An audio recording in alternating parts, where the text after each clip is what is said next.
My knee bounces with impatience since I heard her come home about 10 minutes ago. I want to give her time to relax before I barge over. Talk about pathetic. I've seen her every night. How could I possibly miss her or be in such a rush to see her again? Screw it, 10 minutes is long enough. Pushing off the couch, I head next door. We've gotten comfortable enough that she told me not to bother with knocking anymore and just come in, but I give a courtesy knock before opening. Hey, babe, I call while taking off my shoes. Hey, you. She saunters toward me with a glass of wine. We meet in the living room and she rises on her toes, taking my mouth in a kiss that I melt into. I feel the smile on her lips as she pulls away, offering me the glass. I may enjoy these hello kisses more than I should, I murmur, going in for another. Her throaty laugh shoots straight to the fire low in my belly. Take this wine and have a seat. I'll grab the tray I put together and be right out, she says and walks back toward the kitchen. I make my way to the couch and have a seat. Relaxing back, I swing my feet up on the coffee table and set my wine down when I see a message come through on Delia's phone. A message from dipshit that says, I miss you and can't wait to see you again. Love you. What the hell? Who is this guy? It's a bunch of snacks thrown together, but hey, it's something, Delia says, coming into the living room. She pauses when she sees my face. I must not be keeping my expression under control. Setting the tray down, she sits down next to me, acting like I'm a wild animal that needs to be treated with caution. What's the matter? I look into her eyes and get lost in my emerging feelings for her. Nothing's wrong. This looks great, thank you, I tell her, leaning forward to grab my wine and discreetly lay her phone down. Her eyes linger on me for another moment before she relaxes back. How was your day? She asks. It was good, productive. I found out about a hotel chain that is going up for sale. I'll have to head to New York in 2 weeks to talk about it, I tell her. Then I have a crazy idea. I turn on the couch to face her and lay my arm behind her shoulders. Before I can voice my idea, she takes over. How is this going to work? If we are being realistic here, you'll be going back to LA sooner than later. So what are we doing? She asks, and I hate the troubled look on her face. My stomach clenches at her words. They closely echo my earlier thoughts. I don't know how we will make this work, but I can tell you I want to. I'm not opposed to long distance, and I can easily jet away to come see you. If you're willing to, I want to try though, I tell her honestly. So, just one day at a time, play it by ear? Man, that doesn't sit well. I'm a planner, you know. I like to know how things will go and end. I'm that horrible person who, when reading a book, will flip toward the end to see if they get their happy ever after. Then I'll go back to read all of it, she says, distressed. Oh no, those are the worst kinds of people. Just read the book and find out. Enjoy the journey, I tease. She looks at me warmly. That's what you'll need to do with us too. Enjoy our journey, our adventures. I'm sure you've heard the saying, distance makes the heart grow fonder. She nods her head as she sips her wine. Okay, I say back then, decide to bring up my crazy idea. Would you want to come with me? I ask. Her eyes widen in shock as she asks hesitantly, come with you where? Oh, sorry. I'm getting excited by this idea. I take her hands in mine and gaze into her eyes. With a wide smile, I ask, I want to bring you to LA for a night or two, let you see where and how I live. And you can meet Brent and the other guys if they're around. Then, we'll go to New York. You can visit with Lindy while I'm at my meetings, but we can get away and spend time together. What do you say?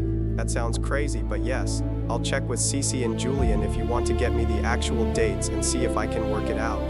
Her eyes sparkle with her excitement. We spent the evening talking, and I told her more about Brent and the guys, giving her as much information that I could, so she knew what she would walk into when meeting them. Now we're lying in bed. Her head is resting on my chest, and I'm running my fingers through her hair. My thoughts keep drifting back to that text she received. Was there someone else? Is that part of why she was so hesitant at the beginning? She had kept everything about herself and her life locked away until she said she was all in. But who is this guy?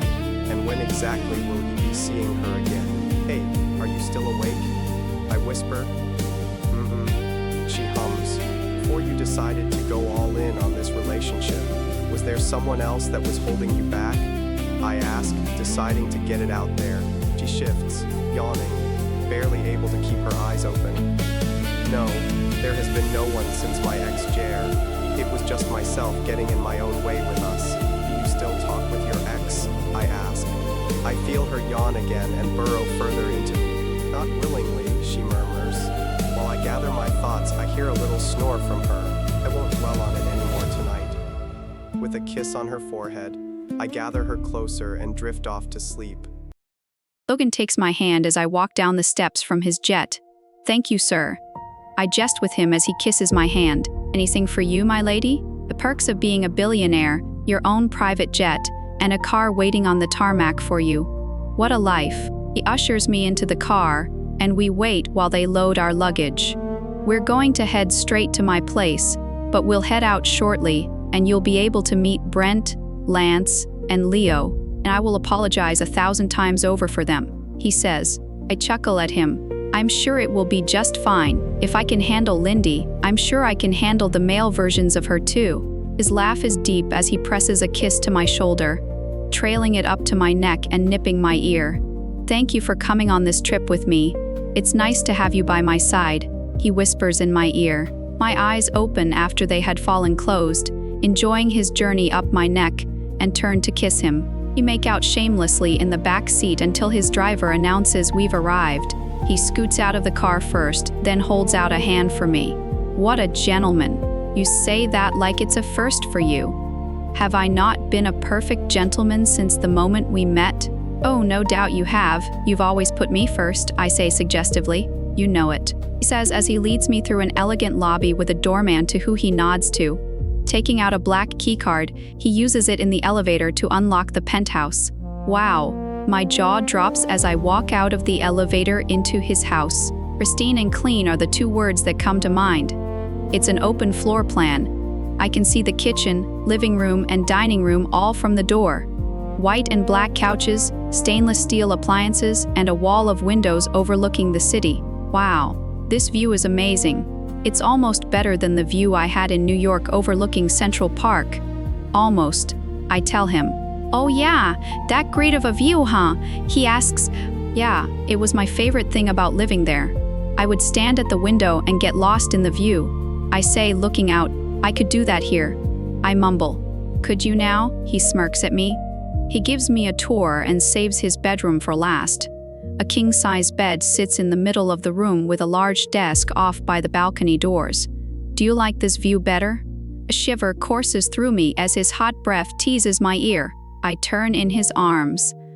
I believe I enjoy this view the best, I murmur before kissing him. We spend the next hour wrapped up in each other's arms. We need to get ready if we're supposed to meet them in an hour, I say against his lips as he won't let me pull away. I think we should ditch them. Your beautiful face is the only one I need to see tonight, he says between kisses. Logan.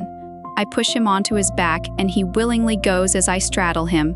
I want to meet your friends. We're going. I jump off him as quickly as I can and rush to his ensuite bathroom. We shower and get ready, taking longer than it should have since he wouldn't let me shower alone. He had to assist with applying my lotion. Finally, an hour and 15 minutes later, we're stepping into the elevator. So you went to college with all of them? I ask as we get in the car. Yeah, I was roommates with Brent, and we became fast friends. Leo and Lance were rooming next to us, and we all started hanging out. We've been friends ever since. They've been some of the few people I know I can always rely on. We use Leo's law firm and keep him on retainer, and Lance helps us with properties since he's the real estate mogul around here. So, in a way, we all work together too, he says as we pull up in front of a club. A club? I question as we step out. This is the guy's go-to place. We always end up here, he says as the bouncer ushers us through. The music is loud, and people are everywhere. All the stools at the bar are filled, and they cram the dance floor with dancers. This way. He leads with his hand on my lower back toward some stairs past the bar. 3 extremely handsome men step at the top of the stairs and block our way. Well, we will let this gorgeous woman pass, but sorry we don't need the looks of you, the tall, dark-haired man in the middle says. His wide smile sparkles as he looks at me. What do you say, sweetheart? Well, As handsome as you may be, I think I'll stick with my man here. I say, flirting a little. Are you sure? I'm not sure what this guy has told you he can offer, but it's a lie. I can offer you the world, he says, leaning closer to me, grabbing my hand and placing a kiss on it. I try to keep it in, but I can't hold back the laughter that barks out of me. As I laugh, I feel Logan rubbing circles on my back, and his chest moves with subtle laughter. That was bad. I 10 out of 10 don't recommend you use that line ever again. I laugh, calming down some. I watch Logan shake their hands. Move out of the way and let me get my woman a drink, you pricks. Logan says as he pushes me forward. All right, man, our table is over here. And they lead the way. Once we're at the table, I'm introduced to the guys. The one with the terrible lines is Brent. Nice to finally meet you, sweetheart. I have heard so much about you. And the fact you have this man. He pats Logan's shoulders. Ditching work as he has is absolutely amazing. He scoots out a chair for me, sending a sly smile to Logan. And we all sit and order drinks. Beginning a long night. She throws her head back in laughter at something Brent just said. He's kept her in stitches all night, mostly at my expense, but what do I care? I know from the amused look and squeeze to my hand that is resting on her thigh that whatever he said was indeed about me. With a smile at her, I wrap my hand around her hip and pull her closer and lean in to kiss her neck. I'm thrilled with how well she gets along with everyone, especially with Brent. They've been cracking jokes all night and talking like they've known each other for years. If I was a lesser man, I would feel threatened by this budding friendship. But it also helps that I've met Lindy and have seen how they interact. And it's very similar to how she is with Brent, which confirms her earlier statement, saying Brent sounds a lot like a male version of Lindy. I can see it now, like over everything. We didn't even have time to get him outside, so there was a trail from the kitchen through the dining room and living room, out the entryway and down the porch steps. He parted the crowd like he was Moses parting the Red Sea. Brent cracks up. Oh no, Delia says, laughing along, glancing over at me. Don't worry, mine wasn't as bad as that, but close. I'm surprised Lindy didn't bring out that story. Shots! Lance yells, coming back to the table with Leo right behind him, their hands filled with drinks. Pretty lady, here you go. Leo wiggles his eyebrows at Delia as he places a shot in front of her before handing out the others. Ready? Lance raises his shot glass toward the middle, and we all reach ours in, cheers, motherfuckers, he says as we all down the shot. Tequila? What the hell, guys? Where are the salt and limes? Delia asks in disgust. She snacks my beer from my hand to take a drink. I chuckle at her reaction, while the guys all outright laugh. Baby doll, that's how girls drink it, Lance tells her. If only I was a girl, Lance. She says dryly, if only. He says suggestively, hey, back off. I tell him with a stern look. Since your man of the night hasn't yet asked you, do you feel like dancing D? Brent asks her with a sly look toward me. Not sure if he thinks asking her to dance or calling her D will rile me up, but both do. Damn it, I never dance when I come here, so it hasn't even crossed my mind that she may want to. Back off, I growl out loud enough for him to hear, leaning into her ear. I'm sorry that it never crossed my mind, babe. Would you like to go dance? If you say yes, I must warn you I'm a horrible dancer. Her smile lights up everything inside of me as she nods her head with excitement. Yes, please. With a quick peck to my lips, she pushes me out of the booth. Yes, let's go, guys. Brent jumps out of his side. Once we're out on the dance floor, flashes of our first night cross my mind. Her in my arms, her back to my chest, my hands on her hips, as she moves and grinds on me. Do you remember our first night together and dancing then? I ask her as I kiss her ear and neck. Something about her neck draws me. Whenever she has her hair up as she does now, it leaves it open and asking for my lips. She spins in my arms, threading hers around my neck as I loop mine around her waist and draw her close. I remember. I think about it often. So do I. Don't tell Brent, but it is thanks to him for telling me to get my ass out of the condo. If he hadn't kept hounding me, I never would have been there that night. Now, here we are, back on the dance floor because he suggested it first. Fuck. Say nothing to him, please. I mock beg her. We wouldn't hear the end of it from him if he's given any credit to our relationship. He'll demand that our firstborn be named after him, or to be the godfather. I look down at her as she stiffens in my arms. With a quizzical smile, she lightly laughs. Our firstborn, huh? Already planning kids, are you? And how many will we be having? After a moment, I realize what I said. That caused her to stiffen up. Honestly, no, kids haven't crossed my mind, but I wouldn't be opposed. When I think of my future right now, all I know is I see her, not something I'm planning. That just came out. I bend my knees so I'm level with her and can look directly into her eyes. I see a future with you, Cordelia. That's why I wanted you here, because I hoped you could see a future with me as well. Panic crosses her features so fast I'm almost not sure that's what I saw before her eyes soften. Every day I'm seeing it more and more. My heart bursts in my chest as she whispers it just loud enough for me to hear. Before I can take it too far on the dance floor, the guys are back, all with a woman on their arms, directing us back to the table for more shots and drinks. It's early morning when we leave the club. The guys all give her lingering hugs just to piss me off. It was great meeting you guys. You'll have to make your way down to Tahiti sometime soon, he tells them. I don't miss the pointed look Brent gives me. Even drunk, he's always on point and doesn't miss that she plans to stay in Tahiti.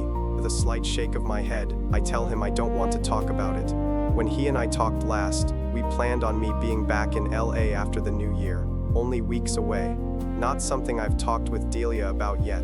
Your friends are great, she whispers while we're lying in bed. Thank you for inviting me on this trip. It helped to fill in some remaining questions about you. Thank you for coming with me.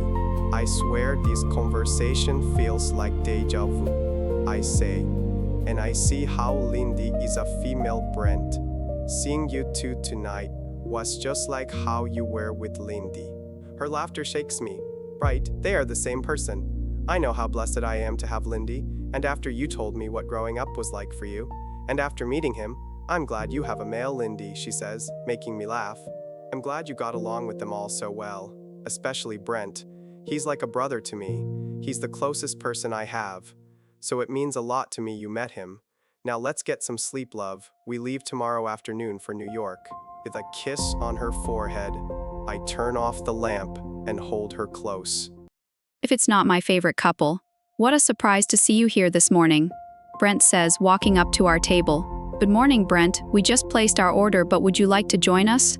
I asked, gesturing at the chair he stood behind. Catching my eye, Logan smirks at me. I'm relieved he's not upset at me asking him to join us.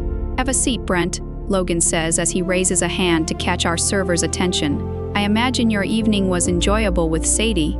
I smirk at Brent and he gives me a devilish grin. Most enjoyable. I dropped her off before I came here.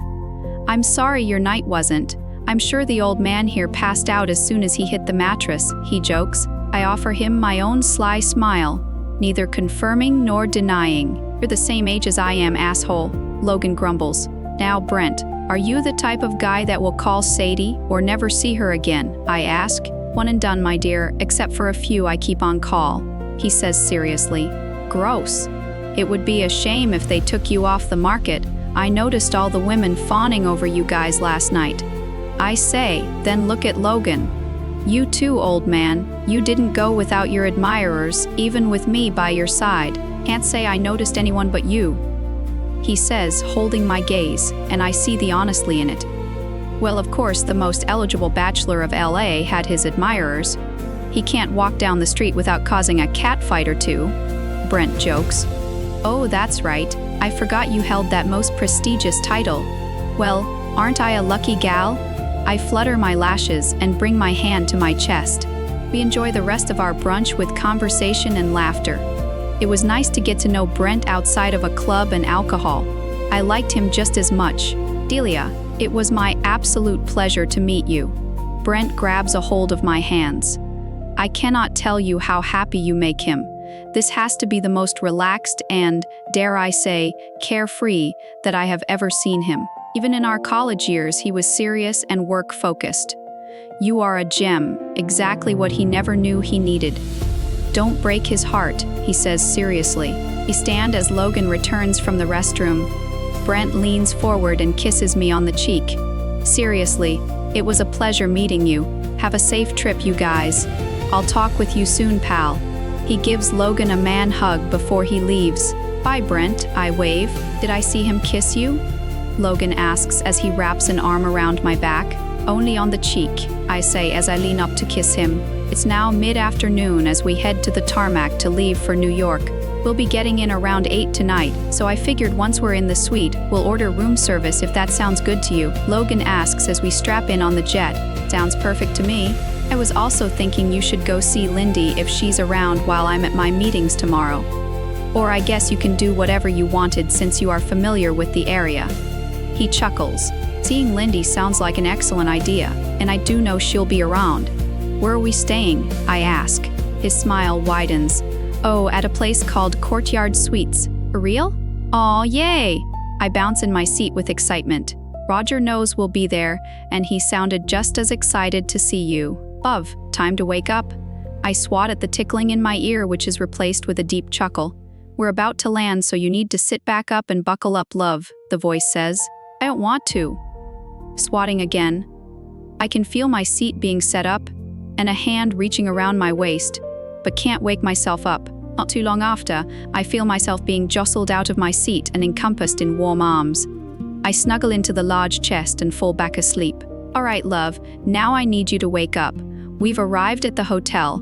Roger is waiting inside for us, Logan says, nipping my ear. That wakes me up. Roger, I mumble. Yes, once we're up in our room, you can fall back to sleep if you want or not. He says, running his hand up my thigh, stopping short. You're such a tease. Let's go. I rub the sleep from my eyes, scooting over to the door of the car. I'm the tease. You were the one running your hands all over me in your sleep. If you were really asleep, that is. A devilish smirk graces his lips. I did no such thing, I say in my best haughty voice as I step out of the car, not waiting for him. Hello, dear. I hear as soon as we step into the lobby of my old hotel. Roger, I squeal as I run and give him a hug. I've missed you. I don't believe that for one moment. You're down in paradise. How could you think about anything back here? He jokes. But I have missed you. His voice lowers to a conspiracy whisper. June is just not you. I laugh at his statement. June has always been a suck-up and needs to run everything by her superior. Whenever I saw her coming toward me, I would just yell, June, figure it out on your own, then come tell me what you did. Then hightail it in the opposite direction. I'm sorry I left you with her. I smile up at his weathered face. Roger, good seeing you. Logan steps up to shake his hand as I step back from our embrace. Roger doesn't miss the hand Logan splays across my lower back. Logan, glad to have you here. Roger shakes his hand. I won't take up your time tonight since I know you just came from the airport, but I would love to catch up with you tomorrow, Cordelia. Yes, count on it. Logan has meetings throughout the day tomorrow, so I plan to go see Lindy in the afternoon. If you're available in the morning, though, I ask him, I'll be here. Come find me when you're up and about. If you go see Jess, she will get you checked in. Good night, you two, Roger says as he walks away. We make our way up to the penthouse suite. I jump in the shower as Logan orders dinner. After drying off and wrapping up in the fluffy bathrobe, I take a seat next to him on the couch. Dinner will be here shortly. He offers me the glass of whiskey he holds. I accept and take a small sip before handing it back. Nope, still don't like whiskey, sorry.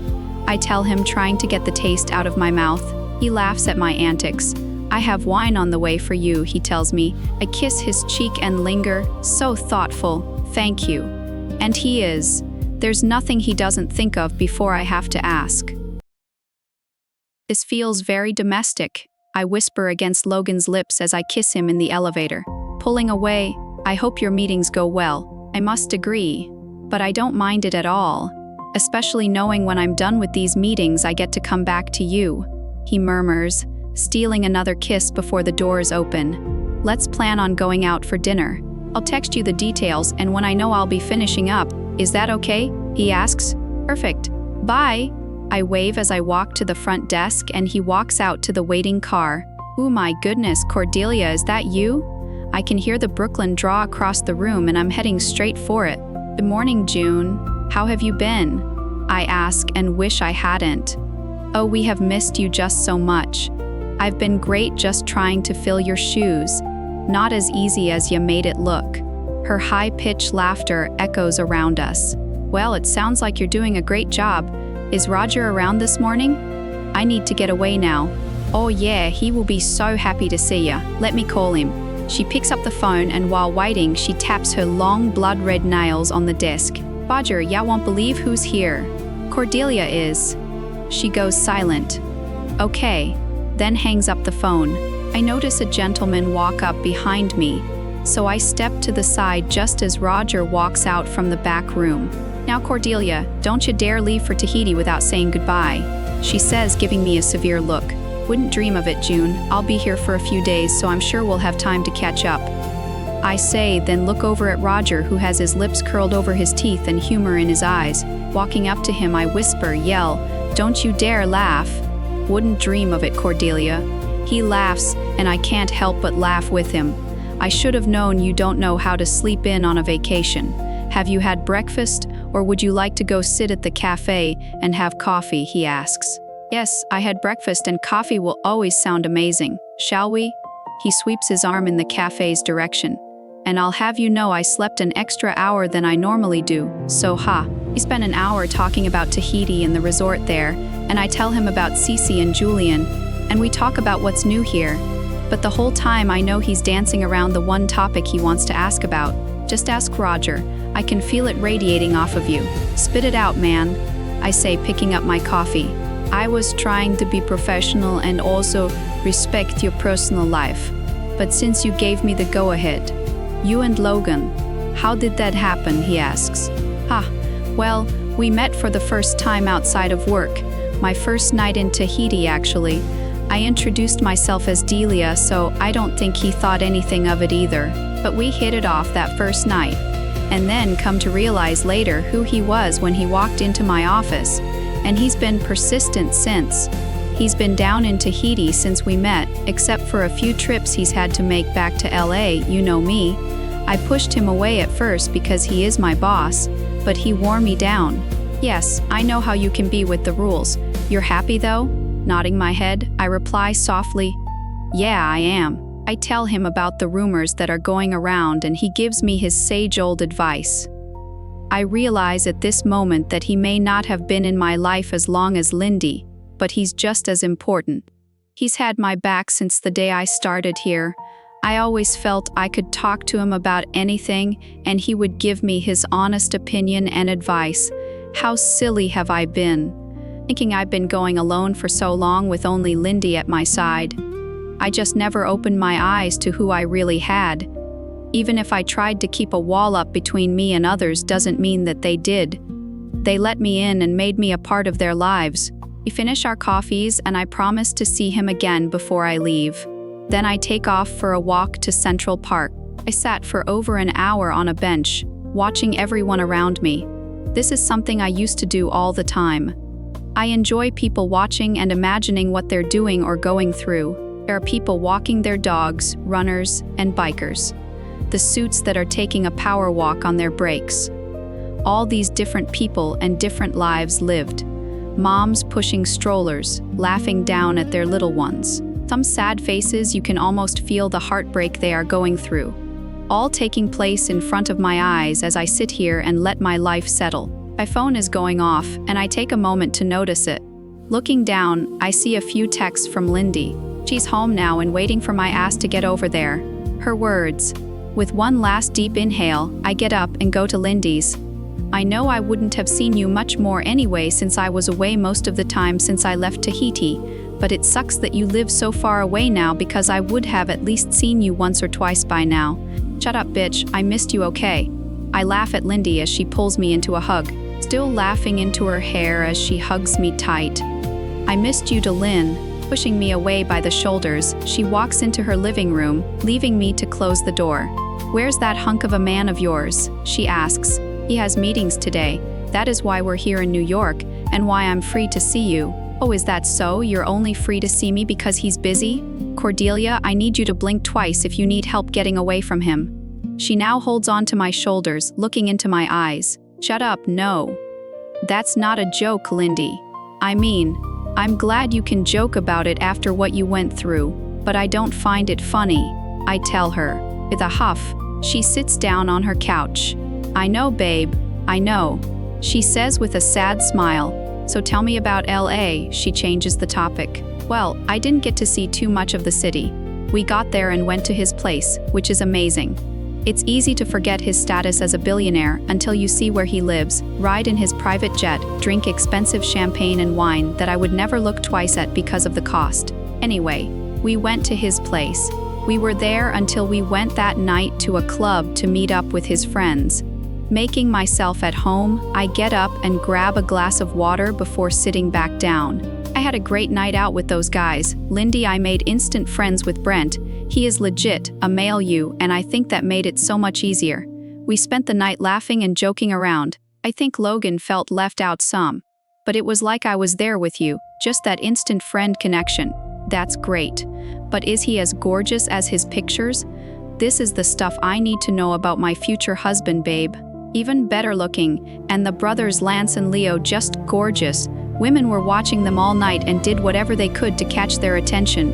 It was amusing, but I don't think Brent is the one for you. As I said, you guys are very similar. You may get along as friends though. Nope. I guess I'll have to let go of the idea of him being my husband and just focus on a one-night stand with him then. She says almost sadly, but the look in her eyes is anything but. How is it going with you and Logan though? You came here on a vacation with him. That's a pretty big deal, babe. Yeah, I know. I'm pretty serious about him. I say, avoiding her eyes. How serious, she asks, knowing me all too well. I think, well, I'm pretty sure. I take a sip of my water from my now parched mouth as she watches. Damn her, she's going to wait me out until I say it. I think I love him, I say in a rush.